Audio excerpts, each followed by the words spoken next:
Hey everybody, this is D Hunter, bringing another action figure review. Today, we're going to be looking at the McFarlane DC Multiverse Zack Snyder's Justice League Speed Force Flash. This is a Target exclusive. It's a slight repaint of the Flash figure. He has a lot of blue transparent parts. It's sort of supposed to simulate near the end of the film when he broke through the time barrier by using the Speed Force. I saw some reports online that people were starting to find this at Target. So I went to my local Target on the way home today, had them punch in the DCPI number. They didn't have any, but they told me a nearby store did. So I went ahead and started driving that way, called that store, they pulled up the number, went and got the figure, and held it for me at the service desk. Pretty nice service, unusually good for Target. Target is pretty good, but that particular Target is a bad one.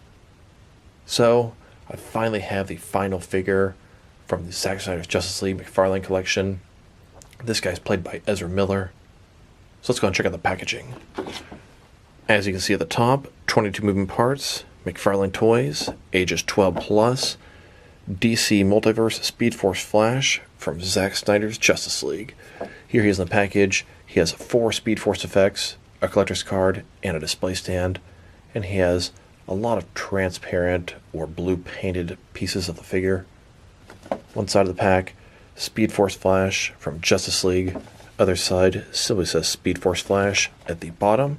Bunch of credits, and there is a barcode in case that helps anybody. And at the back side, here's Flash using the Speed Force, and here are a bunch of other Zack Snyder's Justice League figures you should check out. So no further ado, let's open him up.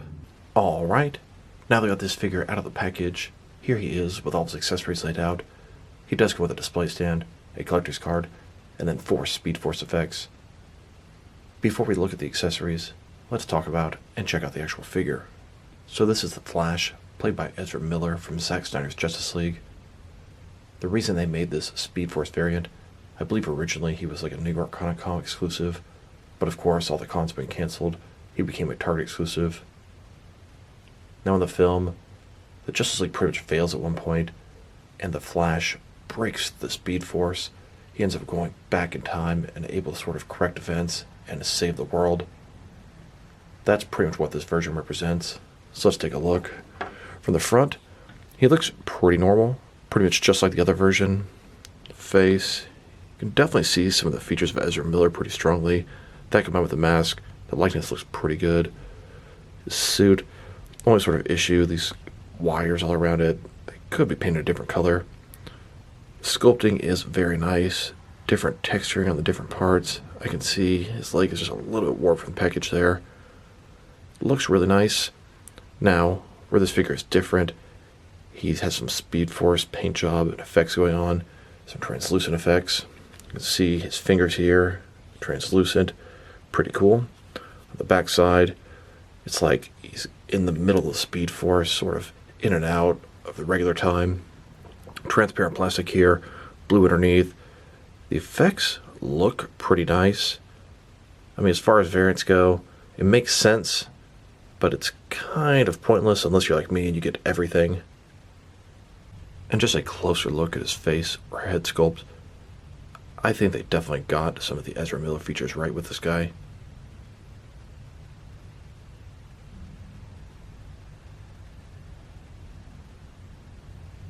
And a closer look at his backside, some of the translucent plastic and Speed Force effect. On mine, his diaper piece, as a lot of people call it, is a little bit warped on the right side. You can see where the leg was sort of in a running position in the package. It's pretty small, not very noticeable, and really easy to fix. I took some boiling water in a cup, dipped this Flash in there for about 2 minutes, and his diaper corrected itself. Easy fix. Now let's take a look at his accessories, and let's start off with the boring stuff. Here's his display stand. Typical McFarlane stand, black perfect circle, says DC at the bottom, has 1 peg for the peg hole in his feet. It's very thin, very basic. Now let's look at his collector's card. As you can see, it's an image of the Speed Force Flash figure running. He's got the blue Speed Force all around him. Speed Force Flash from Justice League. On the back side, there is a description. If you want to read that, go ahead and pause now. Here's a Speed Force Flash's collector's card. next to the regular movie Flash's collector's card. Now let's look at Speed Force effects. They're made of a semi-transparent sort of plastic, blue and clear. Very sort of soft, bendy material. You can wrap this around the legs. There's sort of a lightning effect coming out of the back. They're 100% identical with the Speed Force effects that came with the standard version of Zack Snyder's Justice League, The Flash. Like I said, 100% identical. Here's the Flash in a running position without the Speed Force effects, and then with the Speed Force effects attached. Now that we've taken a pretty good look at both the figure and his accessories, now let's check out his height. From bottom to the top of his head, he's standing at about 7.1 inches tall, which is going to translate to about 18 centimeters. Now let's check out his articulation. Starting with his head here, of course, it can rotate from side to side. It can look up and down about that far. Pretty nice. It can look up, get him into a nice running pose, and look forward still. Can't tilt his head from one side to the other. Give him a good amount of personality. Shoulders, ball joint, goes out a little bit more than 90 degrees. Up, down, around, all that good stuff. He has a butterfly joint between his shoulder and chest area, increasing the range of motion a little bit. Bicep cut below that. Double jointed elbows, they go all the way in. His wrist has a ball in it, can rotate, and it's hinged as well.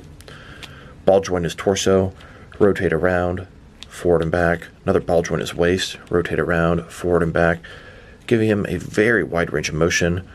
It can look kind of bad in certain positions. Legs go out about this far, not a ball joint, but a similar type concept. Rotation, kind of medium. Legs go forward all the way, back, not too much. Double jointed knees. Then his ankle here has a ball in it. Go forward and back, can rotate, tilt, rock. There's toe articulation. It's a little bit limited by the way the shin's done. Here's Flash, getting ready to hop into the Speed Force and take out these parademons. Full transparency, I've really never done combat before. I've only run really fast and pushed people. Here he is pushing a parademon with the Speed Force. And just as Flash is about to be overwhelmed by Steppenwolf and his parademons, in drops the rest of the Justice League to back him up. Steppenwolf doesn't stand a chance. And a little bit more of an aerial view. It's about to go down. I can't wait to replace Steppenwolf with McFarlane's Mega figure, and to get the Justice League Batman. Here's the Justice League taking on Steppenwolf and his parademons, just like at the end of the film. Now let's switch to a scene of Flash running through the streets of Central City. And here's a closer look at Flash running through the streets. The Flash is running so fast, he starts to break through the time barrier. This is what happened at the end of Zack Snyder's Justice League, and this is probably going to be the beginning of the upcoming Flash film with the Michael Keaton Batman. And here's the Flash running so fast that it looks like there are two of them. And as Flash comes to a screeching halt, he looks around and sees a bunch of semi-familiar faces. One of them says, "Hi, my name's Barry Allen. What's yours?" And the Flash says, "Cool." Now let's check them out, next to some other action figures. Starting off with some other McFarlane DC Multiverse figures. Here's the Speed Force Flash, next to the regular version of the Flash. They look pretty similar from the front, but from the back, quite different. And one last time, a closer look at the differences between the normal and the Speed Force version.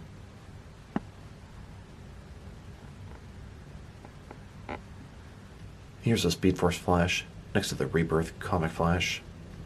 Then, next to McFarlane's Injustice 2 Flash. And here he is, next to the animated Justice League Unlimited Flash. Here are all the McFarlane Flash figures they've made so far. Now I don't know what their next Flash figure is going to be, but there is a reverse Flash that's starting to pop up. Here's Speed Force Flash, next to the Red Death, both the regular and the gold versions. Here are the 6 members of the Justice League as they appeared in Zack Snyder's Justice League. And just like the Speed Force Flash is a variant of the regular Flash, here he is, next to all the other variants they made of Zack Snyder's Justice League figures. Here's the entire collection of Zack Snyder's Justice League figures by McFarlane. It is finally complete. They released the Speed Force Flash so far after the rest of the wave. 13 figures, all variants. Here's Flash, next to the Wonder Woman 1984 figures. Wonder Woman 1984 was also in the DC Cinematic Universe, alongside Zack Snyder's Justice League. Then, next we have Birds of Prey Harley Quinn. She was also part of the DC Cinematic Universe. Here's the Speed Force Flash, next to McFarlane's entire The Suicide Squad wave. The Suicide Squad is also part of the DC Cinematic Universe, so they could potentially be interacting with the Justice League characters. Now let's check him out, next to some other recently released McFarlane DC Multiverse figures. Here he is, next to a couple of Lex Luthor figures. Then, next to Superboy Prime and the Dark Knight Returns Armored Batman, Blue Edition. And here, next to a couple of Lobo figures. Then, next to the Year 2 Batman and the Mortal Kombat 11 Joker. Here's Flash, next to Nightwing and Red Hood from Gotham Knights. And now, next to the recently released Batman 3 Joker's Wave. And here, next to a few different McFarlane Swamp Thing Mega figures. Here's the Speed Force Flash, next to the Batman Who Laughs and Robin Crow's 4-pack. And finally, next to all of the Batman figures that I have. Now let's check them out, next to some other Flash figures. Here are all the different McFarlane DC Multiverse Flash figures they've made so far. Then, with the Noble Toys Bendy Flash. And here he is, next to my DC Direct and DC Collectibles Flash figures. Then, next to all my Mattel Flash figures. And a closer look at the McFarlane Movie Flash, next to the Mattel Movie Flash. They're both nice figures, but McFarlane's sculpt and likeness is quite superior. He's also bigger, and they're the exact same price. Here are all the different 6 and 7 inch Flash figures I have in my collection, and I don't have them all. Here's Flash, next to a couple of Kid Flash figures for both Mattel and DC Direct. Then, next to a Reverse Flash from Mattel. And here he is, next to a couple of Zoom figures by both Mattel and DC Direct. Now let's check him out, next to some other action figures from different various companies, to see how he fits in both scale and style-wise, in case you want to know which lines you can mix him with. Since he's a McFarlane figure, they're typically the 7-inch scale. I'm going to start off my comparisons with some of the larger action figure lines I collect, and work my way smaller. Here he is, with some of his McFarlane Toys brothers. In front of you are 5 different action figure lines, all from McFarlane Toys, all 7-inch scale. Then, next to some more McFarlane Toys, these are from different various video game properties. And now, next to some Jack-specific wrestling figures. And here he is, next to some DST or Diamond Select toys. Then, next to some DC Direct and DC Collectibles figures. And here, with some NECA figures. Then, next to some Mattel wrestling figures. And now, next to some Jazzwares AEW wrestling figures. And here he is, next to some Mezco 112 collective figures. Then, next to some Mattel DC Universe Classics and Multiverse figures. And here he is, next to some Makefix figures. Then, with some Hasbro Marvel Legends. And here he is, next to some SH Figure Arts action figures. And finally, next to some Jazzwares Fortnite figures. Overall, it's a cool figure, but I can see it being an easy pass for most people. If you're not a completist like me, or a big Flash fan, you're probably not going to need this in your collection. From the front, it is very similar to the other Flash. You can barely tell it's different from this point of view. If I were to pick one Flash figure between the two, it would definitely be the standard Flash. That being said, this guy's sculpt is pretty nice, paint job is good, the transparent effects on the back, they're cool. His articulation is everything you'd expect from a McFarlane DC Multiverse figure. If I were to rate this guy, probably going to give him a 6.5 out of 10. Like I said, I could just see this being an easy pass for most people. So this is D Hunter. Thank you guys for watching this video. If you liked the video, press like below. If you have anything you want to say about the video, add to the comment section. If you want to see additional action figure reviews from me, press subscribe. I do appreciate when you do that. Once again, this is D Hunter. Thank you guys for watching this video, and I will talk to you guys real soon.